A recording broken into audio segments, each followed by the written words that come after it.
senior citizen, the Ghana transfer window no still now is actively open. Na teams no as I see a sign big times. Kumasi Asante Kotoko officially or the Avornyo Emmanuel Avornyo koshime ho asem wa ha. Na say no player bia na nka wo so ba Kumasi Asante Kotoko no. Media man hijack deal na say media man confirm say o ma sign na ho asem kakra e wa ha me de bro e wo fi apracha wa ha Super 24 TV. Unsubscribe ya wadaroma. Na wa hit the red subscribe button. Na wa ba adoma no so na build the house do together so the be channel. Me wa bit ma follow social media handle no so. Facebook ye Super 24 TV, Instagram ye Kumasi Blogman. Na ye di kasubom on both platforms. What I say? Platforms na dey door so baby I ho. Iti you get in touch with baby I na head there. Me so me den seven be go am, but before that, let's take this message as a light for our path for today, 5th of January 2024. Let's take this message as a light for our path. A ship is designed to take you places. If your relationship, your partnership, or your friendship is not taking you anywhere, it is best you abandon that ship. Ship. A dear free baby, echo baby. Now, oh, ship a woman, no. Sa ship no emfa won ko baby a menua. It's better as a ship no be see free. Now call baby. Na abrabo mu ne wo ship mu ahodo miensa. Relationship, empratwe ya, relationship, partnership, friendship. Sa ship we no. Wo obi mu na nyoma no hu se enkoye red signals, red light, red flags. Menua abandon that ship and move on.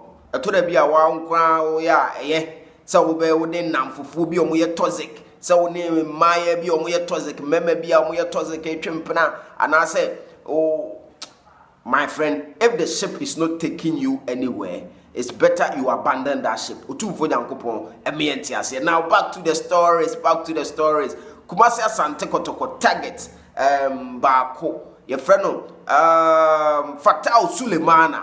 Your friend number 3 papa. Oye left back. Yes. Na okwabuche kakra wa returning no oye former mediama player and the mediama a confirm is o ma grabe no.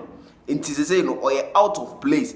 Mo kai say mediama ebebo Kumasi some weeks ago no oba camp ho ma report ba say okusia Kumasi Asante Kotoko management okusia mediama management, but at the end of the day no wa committee ama mediama say no wa sign ama mediama in the second round yi information kakra ewo ho no Emmanuel Avornyo ono so ye forward winger.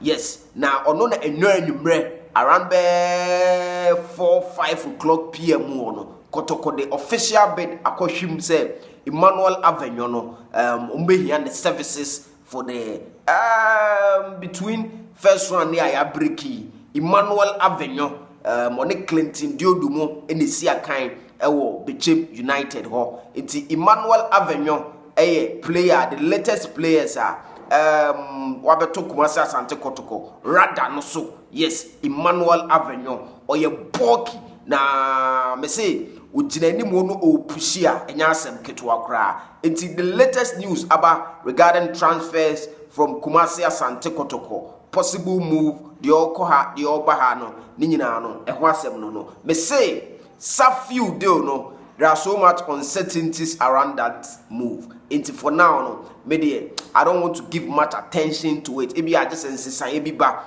Now player likely say Oba Kumasi Asante Kotoko no. Player friend no Prince Kobina Usu Mijini Dipa. But Safi deal no, there are so much uncertainties. Local club be Ghana Premier League no crap. So Musi Kotoko echi no mufano. Enya established. Let me know more information about it. I made a bro Super 24 TV. Your friend the blog man. Me do see a HLB.